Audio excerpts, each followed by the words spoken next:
ప్రియా స్నేహితులారా, మీ అందరినీ దేవుని వాక్యానికై ఆహ్వానిస్తున్నాను.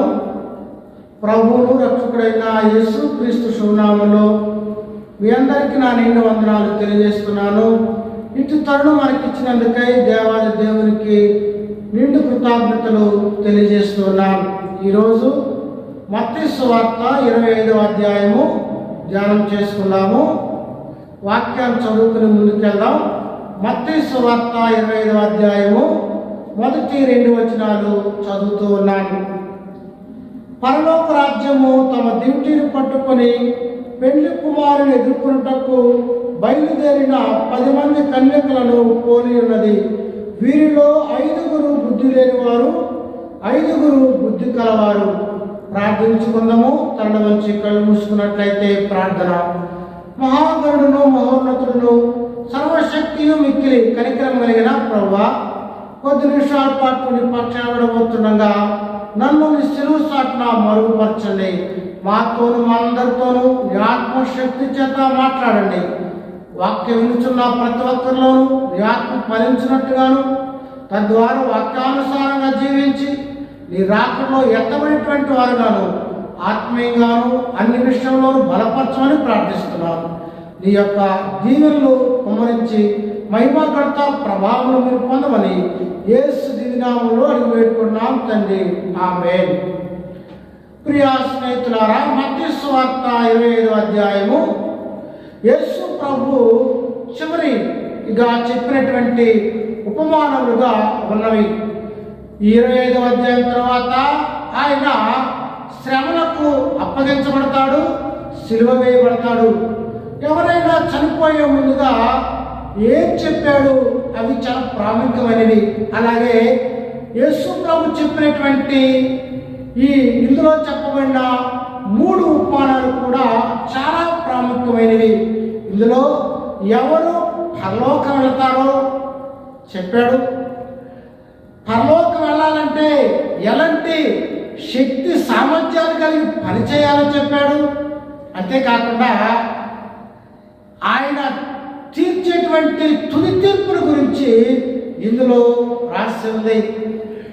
25వ అధ్యాయంలో మొదటి నుండి 13 వచనాల వరకు సిద్ధపాటుల గురించి మాట్లాడాడు. 14 నుంచి 30 వరకు స్టీవర్షిప్, గృహ నిర్వాహకత్వాన్ని గురించి మాట్లాడాడు. 31 నుండి 40 వరకు ఫైనల్ జడ్జిమెంట్, తుది తీర్పు గురించి మాట్లాడాడు. కనుక ప్రియులారా, యేసు ప్రభు ప్రతి విషయం కూడా ఉపమాన రీతిగా ఆనాటి సమాజానికి అర్థమవడానికి చెప్పాడు. ఈ 25వ అధ్యాయము మొదటి వచనంలో పరలోక రాజ్యంలో వెళ్ళాలంటే ఎలాంటి సిద్ధపాటు మనకు ఉండాలో చెప్పాడు. ప్రభు అయిన యేసుక్రీస్తు ఆయన వరుడుగా ఉన్నాడు, సంఘము వధువుగా ఉంది. పాత నిబంధన గ్రంథంలో యెషయా గ్రంథంలోను హోషేయ గ్రంథంలోను ఆయన వరుడుగా రానై ఉన్నాడు, సంఘము అని ఎదుర్కోవలసినటువంటిదిగా ఉంది అని చెప్పబడింది. కనుక ప్రియులారా, ఈ 10 మంది కన్యకులు కూడా ఆ వివాహం కొరకు, వరుడి కొరకు సిద్ధపాటు కలిగినటువంటి వారుగా ఉండాలి. కానీ సిద్ధపాటు కలిగి ఉండాలంటే వారిలో కావలసినటువంటిది ఏమిటో ప్రభువు చెప్పాడు. 10 మంది కన్యకలు ఉన్నారు, 10 మంది కలిసే ఉన్నారు, 10 మందిలో కూడా డ్యూటీలు ఉన్నాయి. కానీ 10 మంది ఆ స్వరం విన్నారు, పెళ్లి కుమారుడు వచ్చి ఉన్నాడు స్వరం విన్నారు. కానీ 5 మాత్రమే సిద్ధపాటు అనేటువంటిది ఉంది. 5 సిద్ధపాటు లేదు. అందుకే బైబిల్ చెప్తుంది కదా, 5 బుద్ధి గలవారు, 5 బుద్ధి లేనటువంటి వారు. కనుక ప్రియులారా, ఎందుకు వారిలో బుద్ధి లేదంటే నూనె తీసుకుని పోలేదు. వారిలో నూనె అనేటువంటిది సిద్ధపాటు లేదు. నూనె అనేటువంటిది అభిషేకానికి గుర్తుగా ఉంది. నూనె అనేటువంటిది స్వస్థత గుర్తుగా ఉంది. నూనె అనేటువంటిది మరి శరీరాన్ని మసాజ్ చేయడానికి అలసట తీసివేసేదిగా ఉంది. రాజులు, యాజకులు, ప్రవక్తలు అభిషేకం చేసేటువంటిదిగా ఉంది. కనుక ప్రియులారా, ఆ నూనె దేవుని ఆత్మకు గుర్తుగా ఉంది. బైబిల్ చెప్తుంది కదా, ఆత్మ లేనివాడు నావాడు కాదు. అందువల్ల ప్రభువారు మనకు కావాలంటే తప్పక నూనెటువంటి ఆత్మను మనము కలిగి ఉండాలి. మనందరి జీవితంలో ప్రభు ఆత్మను కలిగినటువంటి వారంగా మనం ఉండాలని లేఖనము మాట్లాడుతుంది. క్రీస్తునందు ప్రియదేవులారా, 5వ వచనంలో పెళ్లి కుమారుడు ఆలస్యం చేయగా వారందరూ కురికి నిద్రించుచుండిరి. వారందరూ కూడా పెళ్లి కుమారుడు రావడం ఆలస్యమైంది. బైబిల్లో ప్రభువే చెప్పాడు, ఆయన రాకడ ఎప్పుడు వస్తుందో తెలీదు, దొంగ వలె వస్తానని. ఆయన సమయము తండ్రికి తప్ప ఎవరికి తెలియదు. ఆలస్యం అవుతుంది. 2000 సంవత్సరాల క్రితం వస్తానని చెప్పాడు, కానీ నేటికి కూడా రాలేదు. అయితే మనము సిద్ధపాటు కలిగినటువంటి వారంగా, బుద్ధి కలిగినటువంటి వారంగా మనం ఉండాలి. వీళ్ళరా, ఎప్పుడైతే పెళ్లి కుమారుడు వచ్చాడో రాగానే 7వ వచనంలో అప్పుడు ఆ కన్యకలందరూ లేచి తమ దీటులు చక్కపరుచుకొని కానీ అప్పుడు చూసుకున్నారు. నిద్రపోయారు 10 మంది. చూసుకుంటే 5 ఆ సిద్ధులు మాత్రమే వెలుగుతున్నాయి, కానీ 5 ఎలగటం లేదు. అప్పుడు వాళ్ళు అడుగుతారు, మాకు కూడా మీరు ఇవ్వమంటే మాకు మీకు చాలదు అనగా, ఒకరి నూనె ఒకరు తీసుకుంటానికి చాలదు, ఒకరు సిద్ధపాటు ఒకరు పనికిరాదు. ఒక ఆయన సంఘంలో భార్య ప్రార్థనకి వెళ్తున్న సంఘానికి భర్త అన్నాడు, నువ్వు పరలోకానికి వెళ్తావు కదా, నీ చెంగు పట్టుకుని వస్తానులే, నువ్వు బాగానే ఉన్నావుగా అన్నాడు. దైవరాజ్యం వచ్చినప్పుడు అవి ఎత్తబడింది, నిరుపడ్డాడు, చెంగు పట్టుకోలేకపోయాడు. అంటే ఎవరి రక్షణ వాళ్ళదే, ఎవరి సిద్ధపాటు వాళ్ళదే. అందువల్ల పిల్లరా, ఈ బుద్ధి లేనిటువంటి కన్యకల్లో నూనె అనేటువంటి ఆత్మ లేని వారుగా, నూనె సిద్ధపాటు లేనటువంటి వారు ఉన్నారు. కనుక దేవుణ్ణి ఎదుర్కోలేనటువంటి వారుగా, అనగా పెళ్లి కుమారుని ఎదుర్కోలేనటువంటి వారుగా వారు ఉన్నారు. వారు వచ్చారు పెళ్లి కుమారుని వద్దకు. 10వ చదువుతున్నాను. వారు కొనబోచుండగా పెళ్లి కుమారుడు వచ్చెను. అప్పుడు సిద్ధపడి ఉన్నవారు అతనితో కూడా పెళ్లి విందుకు లోపలికి పోయి అంతటా తలుపు వేయబడిను. ఆ తరువాత తక్కిన కన్యకలు వచ్చి, అయ్యా అయ్యా మాకు తలుపు తీయబడినగా అతడు మిమ్మల్ని ఎరుగను, మీతో నిశ్చయముగా చెప్పుచున్నాను అనెను.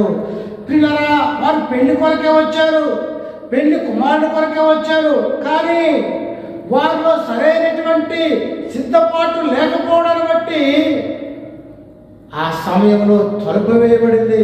వాళ్ళు వచ్చి అంటున్నారు, అయ్యా అయ్యా తలుపు తీయమనగా ఆయన అతడు మిమ్ము ఎరుగనని మీతో నిశ్చయముగా చెప్పుచున్నాను. ఆయన అన్నాడు, మీరెవరో నాకు తెలియదు. ఇదేంటి, మీకు తెలియదా?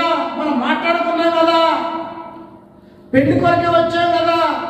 అవును, కరెక్టే, కానీ వాక్యం మాట్లాడుతుంది, మీరెవరో నాకు తెలియదు. క్రీస్తునందు ప్రియాదేవులారా, వారి దగ్గర సిద్ధులు ఉన్నాయి, కానీ అందులో నూనె లేకపోవడం వల్ల వారు సిద్ధపాడలేక పోయినటువంటి వారుగా ఉన్నారు. అందువల్ల వారు లోపలికి వెళ్ళే లోపే తలుపు వేయబడింది. ఏ ప్రయోజనం ఉందా? లేదు.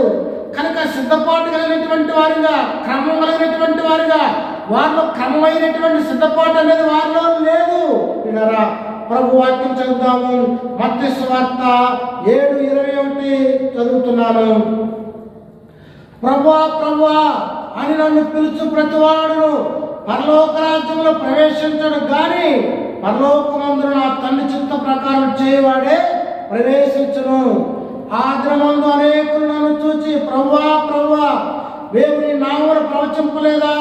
నీ నామం దయ్యాలను వెళ్ళగొట్టలేదా? నీ నామం అనేక అద్భుతములు చేయలేదా అని చెప్పుదురు. అప్పుడు నేను మిమ్మును ఎన్నడూ ఎరుగను, అక్రమము చేయవారులారా నా ఎదురుని పొండని వారితో చెప్పుదును. చూసారా, అనేకులు ప్రభువా నీ కొరకు పరిచర్య చేసాము, అద్భుతాలు చేసాము, ఆశ్చర్య కార్యాలు చేసాము, ఎన్నో ఘనకార్యాలు చేశాను ప్రభు అంటాడు కదా. అక్రమము చేయవాలారా మీరెవరో నాకు తెలియదు. వారేమనుకుంటారు, నీ ప్రభువా నీ కొరకు పరిచర్య చేశాను, అద్భుతాలు చేశాను, ఎన్ని చేసినా సరే మీరు క్రమం లేదు, సిద్ధపాటు లేదు. అందువల్ల నా ఎదురు నుంచి వెళ్ళిపోమని ప్రభు చెప్తున్నాడు. ఎరుగను మీరెవరో ఎరుగనని మీతో నిశ్చయంగా చెప్తున్నాను. కనుక ప్రియులారా, ప్రభు రాకడ ఎప్పుడో తెలియదు, కానీ ఎల్లప్పుడూ కూడా మనము సిద్ధపాటు కలిగినటువంటి వారంగా, అనగా ఆత్మను కలిగినటువంటి వారంగా ప్రభు కొరకై సిద్ధపడి ఉండాలని మొదటి ఉపమానం ద్వారా ప్రభు సెలవిస్తూ ఉన్నాడు. రెండవ ఉపమానంలో గృహ నిర్వాహకత్వం. దేవుడు మనకిచ్చినటువంటి దాన్ని జాగ్రత్తగా నిర్వర్తించవలసినటువంటి వారంగా ఉన్నాము. చదువుతున్నాను, 14వ వచనం చదువుతున్నాను. పరలోక రాజ్యము ఒక మనుష్యుడు దేశాంతరమునకు ప్రయాణమై తన దాసుడు పిలిచి తన ఆస్తిని వారికి అప్పగించినట్లును. అతడు ఒకరికి 5 తలాంతులను, ఒకరికి 2 తలాంతులను, ఒకరికి 1 సామర్థ్యం కలది ఇచ్చను. ప్రియులారా, ఒక మనుష్యుడు దేశాంతరానికి వెళ్తున్నాడు. వెళ్తూ తన దాసులను పిలిచి తన ఆస్తిని అప్పగించాడు. ఒకరికి 5 తలాంతులు, ఒకరికి 2, ఒకరికి 1 ఇచ్చాడు. వారితో వ్యాపారాన్ని చేయమన్నాడు, స్వేచ్ఛనిచ్చాడు, ఆస్తినిచ్చాడు. దూరంగా వెళ్ళాడు. అయితే ఎవరైతే వాడికి తీసుకున్నారో మొదటివాడు చక్కగా వ్యాపారాన్ని చేస్తాడు, దానికి అంతగానే సంపాదిస్తాడు. రెండోవాడు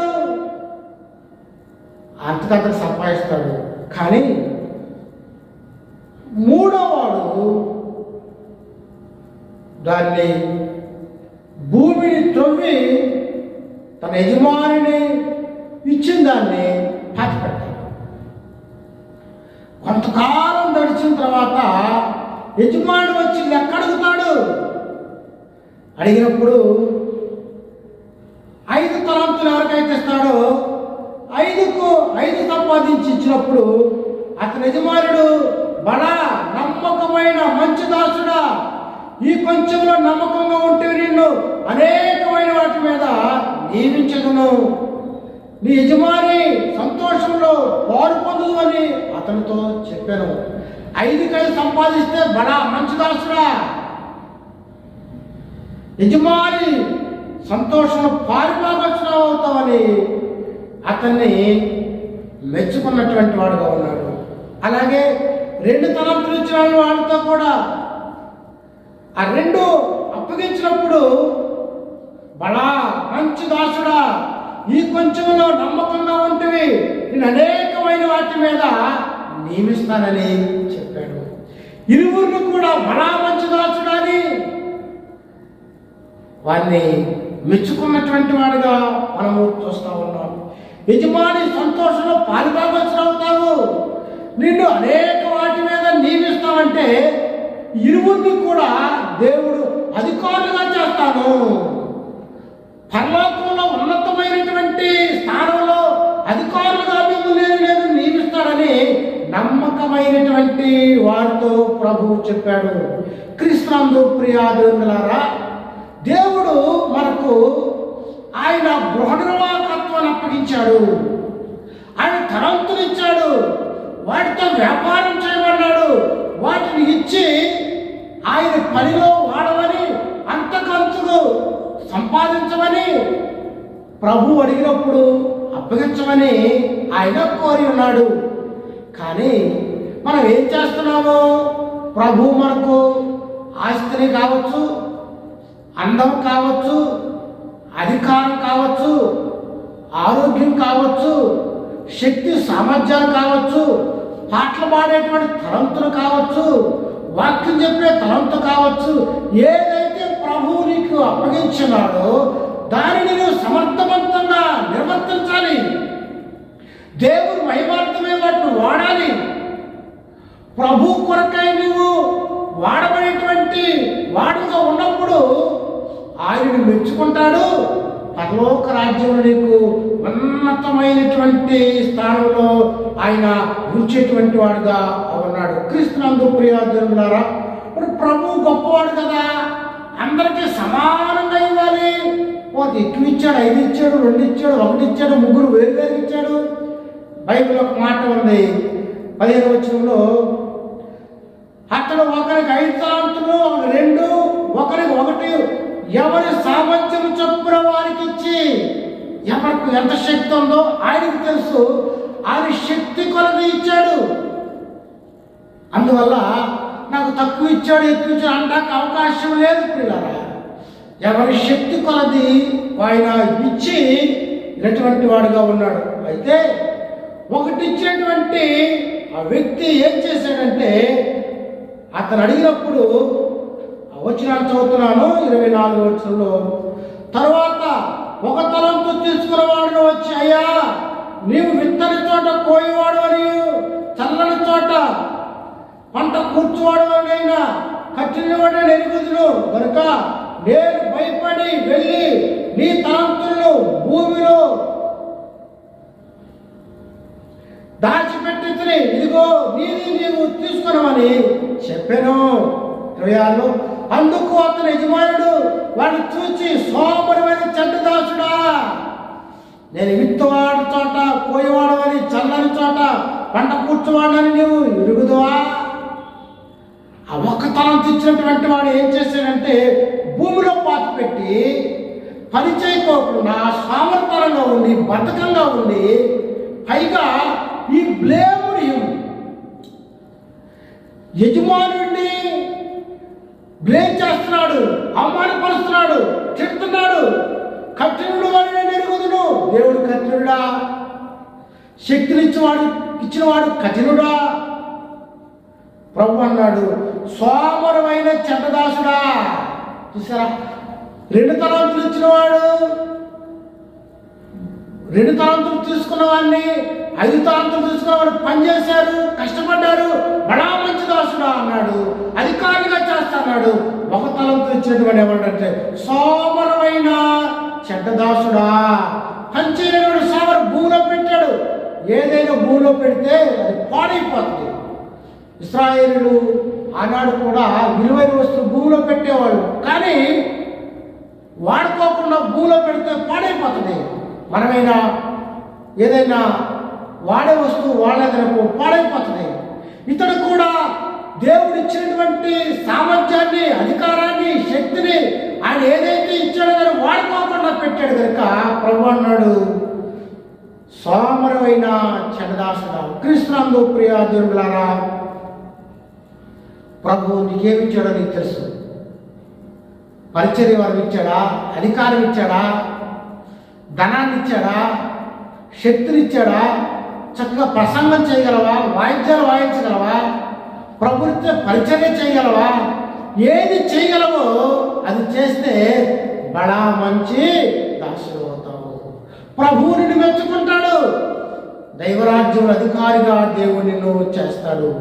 27వ వచనంలో, అట్లయితే నీవు నా సొమ్ము సౌకారుల యొద్ద ఉంచవలసి ఉండెను, నేను వచ్చి వడ్డీతో కూడా నా సొమ్ము తీసుకొని ఉండేదని చెప్పి ఆ తలంతులు వారి యొద్ద నుండి తీసివేసి 10 తలంతులు గలవాని ఈయుడి. చూసారా, వడ్డీతో సహా. క్రైస్తవులమైనటువంటి మనం వడ్డీ తీసుకోవచ్చా? మరి ప్రభు ఎందుకలా చెప్పాడు? వడ్డీతో కూడా నా సొమ్ము తీసుకుంటానని చెప్తున్నాడు. వడ్డీతో కూడా నా సొమ్ము తీసుకొని నిన్నునే అని చెప్పాడు. వడ్డీతో కూడా తీసుకుంటాను అన్నాడు దేవుడు. వీళ్ళరా, వడ్డీ వ్యాపారం చేయొచ్చా? చేయవచ్చని చెప్పాలా? ఎందుకో తెలుసా? గవర్నమెంట్ నియమించినటువంటి ఆ ప్రకారము మనం తీసుకోవచ్చు, కానీ ప్రజలను దోపిడీ చేయకూడదు, అన్యాయం చేయకూడదు. బ్యాంకు వాళ్ళు వడ్డీ వ్యాపారము లేదా బ్యాంకులో నుంచి మనం డబ్బు తీసుకుంటే వడ్డీ కడుతున్నామంటే బ్యాంకు వాళ్ళు కూడా ఆర్బీఐ దగ్గర డబ్బు తెచ్చుకుంటారు వాళ్ళ వడ్డీకి. వాళ్ళు వ్యాపారంతో మనకిచ్చి మనం వడ్డీ కడతాం. అలాగనే ప్రభు కూడా ఆయన ఇచ్చాడు, వడ్డీతో సహా వసూలు చేస్తారన్నమాట. కనుక పిల్లరా, వడ్డీ తీసుకుంటాము అన్యులమైనటువంటి మనం తప్పు కాదని పాత్ర మాత్రమే చెబుతుంది. అందువల్ల ఇతరులను ఇబ్బంది పెట్టుకోకుండా, దోపిడీ చేయకోకుండా చట్టబద్ధమైనటువంటి వడ్డీ ప్రకారం మనం జీవిస్తే తీసుకుంటే అది తప్పు లేదనేటువంటిది వాస్తవము. 29వ వచనం చదువుతున్నాను. కలిగిన ప్రతి వారికి ఇవ్వబడును, అతనికి సమృద్ధి కలుగును. లేని వారి వద్ద వారికి కలిగినది తీసివేయబడును.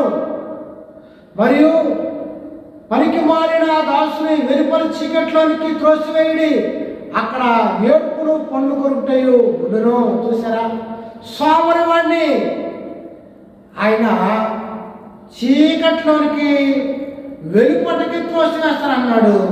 అక్కడ ఏడుపును పండ్లు కొరుకు. కారణం ఏంటి? సోమరి పని చేయలేదు. దేవుడికి శక్తి సామర్థ్యాలు ఇచ్చినప్పటికీ కూడా పని చేయలేదు కనుక అతను చీకట్లో వేస్తానని ప్రభువు చదివిస్తున్నాడు. ప్రియా దేవులారా, ప్రభువునికి ఏమి ఇచ్చాడో కానీ నువ్వు ప్రభు కొరకు గృహ నిర్వాహకుడుగా ఉన్నావని, పని చేసేటువంటి వాడుగా ఉన్నావని, నువ్వు పని చేయగలిగినటువంటి వాడుగా ఉంటే నేను అధికారిగా చేస్తానని దేవుడు వాక్యము సెలవిస్తా ఉన్నది. 31వ వచనం.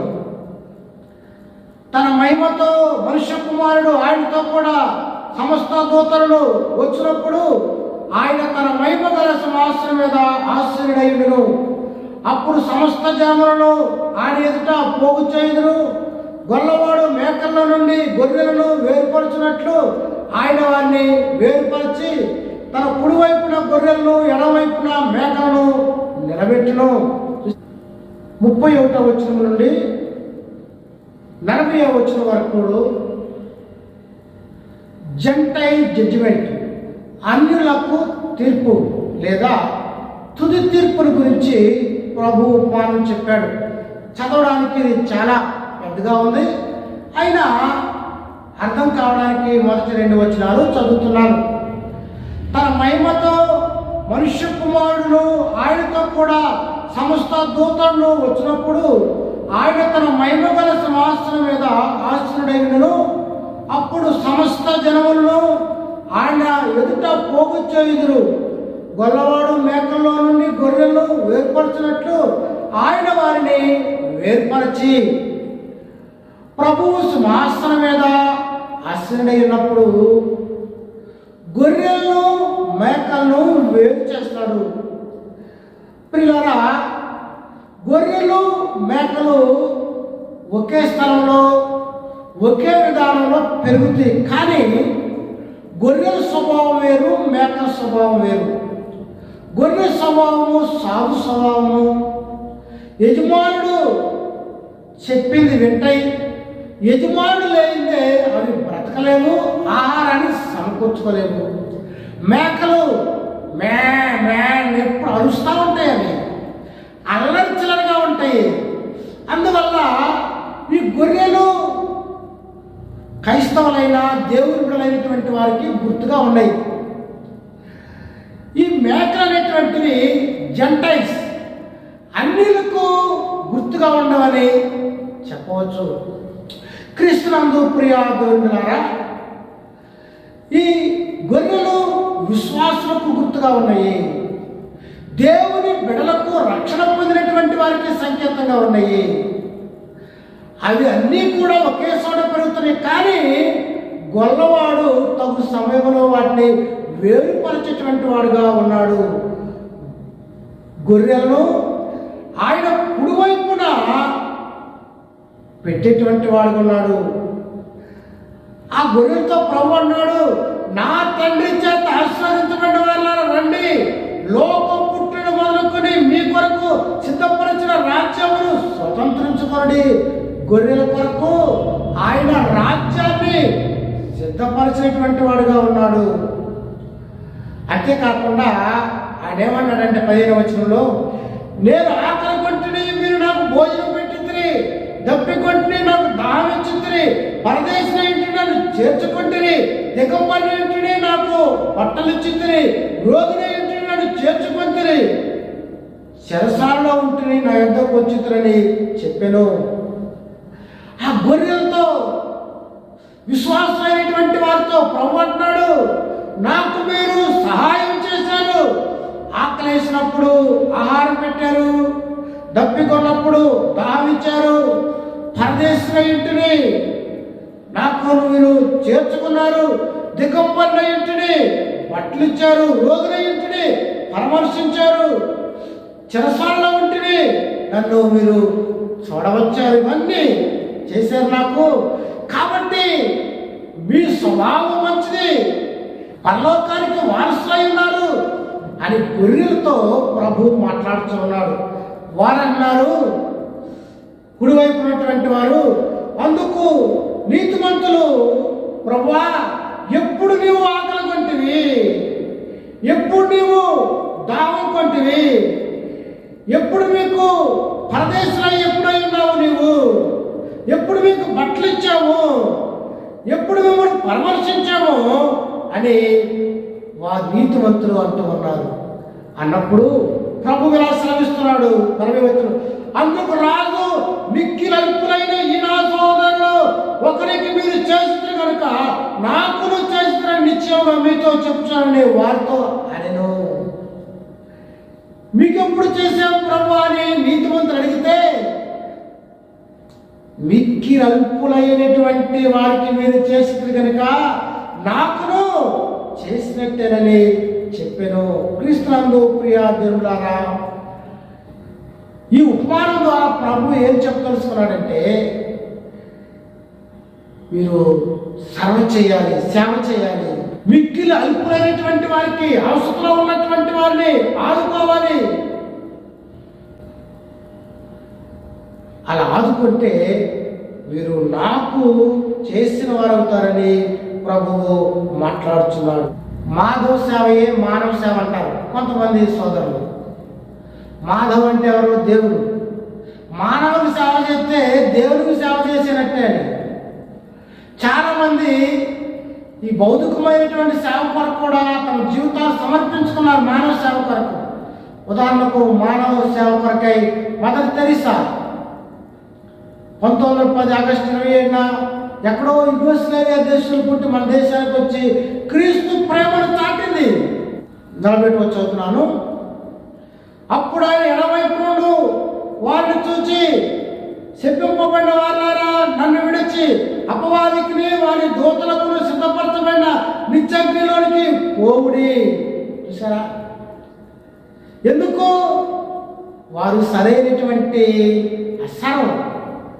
సేవ, ఇతరులకు సహాయము, ఆపదలో ఉన్న వారికి చేసినటువంటి వారు కాదు.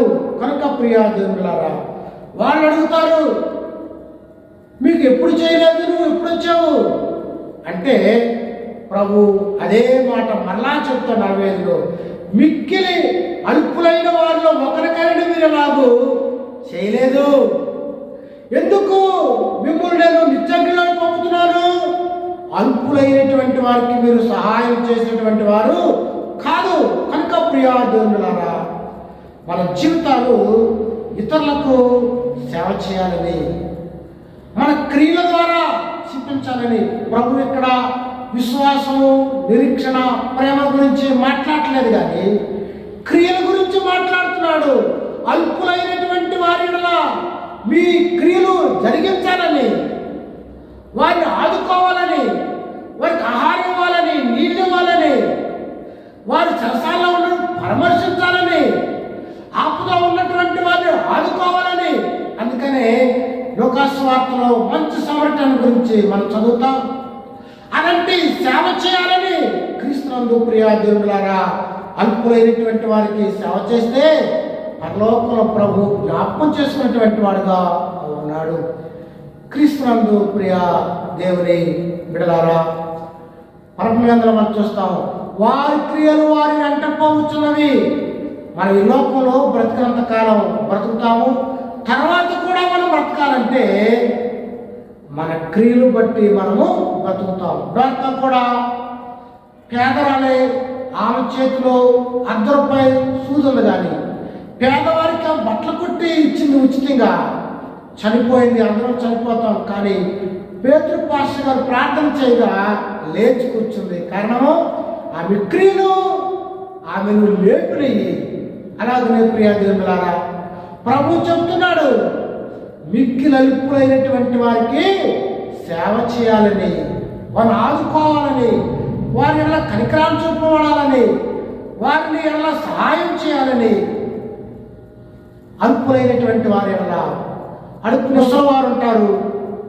పని చేయలేనటువంటి అడుక్కునే వారికి సహాయం చేయడంలో తప్పేమో కాదు. ఎందుకు వారు పని చేసుకోలేరు? ముసలివారు, వృద్ధులు, వికలాంగులైనటువంటి వారికి మనం సహాయపడాలి. అలా చేయట దేవుని యొక్క చిత్తమని వాక్యం సెలవిస్తుంది. కనుక ప్రియా దేవులారా, 48వ వచనంలో, మీరు నిత్య శిక్షకును నీతిమంతులు నిత్య జీవనకు పోవుదురు. ఎవరైతే అల్పులైనటువంటి వారికి సహాయాన్ని నిరాకరిస్తారో వారు నిత్య నరకానికి వెళ్ళేటువంటి వారుగా, నిత్య శిక్షకు వెళ్ళేటువంటి వారుగాను, నీతిమంతులైతే 1000 ఏళ్ల పాలనకు వెళ్ళేటువంటి వారుగాను లేఖనము సెలవిస్తూ ఉంది. క్రీస్తునందు ప్రియా దేవులారా, ఈ అధ్యాయంలో మొట్టమొదటిగా 10 మంది కన్యకల గురించి మాట్లాడుతూ సిద్ధపాటు కలిగినటువంటి వారుగా ఉండాలని ప్రభు చెప్తున్నాడు. ప్రభు మనకిచ్చిన తాంతులను ప్రభు కొరకు వాడబడేటువంటి వారుగా ఉండాలని. 3వ దాంట్లో ఇతరులకు సహాయపడేటువంటి వారుగా ఉండాలని ప్రభువు చెప్తున్నాడు. అలాంటి విధంగా మనం క్రియల ద్వారా ప్రభువును మహిమపరిచేవారు ఉంటూ క్రీస్తేశ్వరంలో ముందు కొనసాగుదాము. దేవుడి మాటలు దీవించిందిగా ఆమెను ప్రార్థన చేసుకుందాం. పడవచ్చండి. మమ్మల్ని మిక్కులుగా ప్రేమించిన మా ప్రియ పరలోకపు తండ్రి, నీ వాక్యం విన్నటువంటి ప్రతి ఒక్కరిలో కూడా నీ ఆత్మశక్తి చేత కార్యాన్ని చేయండి తండ్రి. వారు ఎలాంటి పరిస్థితిలో ఉన్నారో కానీ సమస్త పరిస్థితులు ఎదిగినటువంటి ప్రభా, మా జీవితాల్లో మీరేమి ఇచ్చినారో ఆ విధంగా మేము మా సామర్థ్యాన్ని కూడా ఉపయోగించుకుని అనేక రక్షణార్థమై జీవించడానికి సహాయం ఇచ్చింది. అలాగనే తండ్రి, సిద్ధపాటులైనటువంటి వారుగా మమ్మల్ని చేయమని ప్రార్థిస్తూ ఉన్నాము. మేము ఇతరులకు సహాయపడుతూ నీ క్రియలు భూలోకంలో చూపించేవారుగా చేయమని, ఈ వాక్యంలో ప్రతి ఒక్కరిని ఆశీర్వదించమని యేసు దివ్యనామములో వేడుకున్నాం ప్రియ పరలోకపు తండ్రి. ఆమేన్. తండ్రి దేవుని ప్రేమ, కుమారుడు యేసుక్రీస్తు కృప, పరిశుద్ధాత్మ సహవాసము సదాకాలం తోడై ఉండి కాసి కాపాడుగాక. ఆమేన్. God bless you.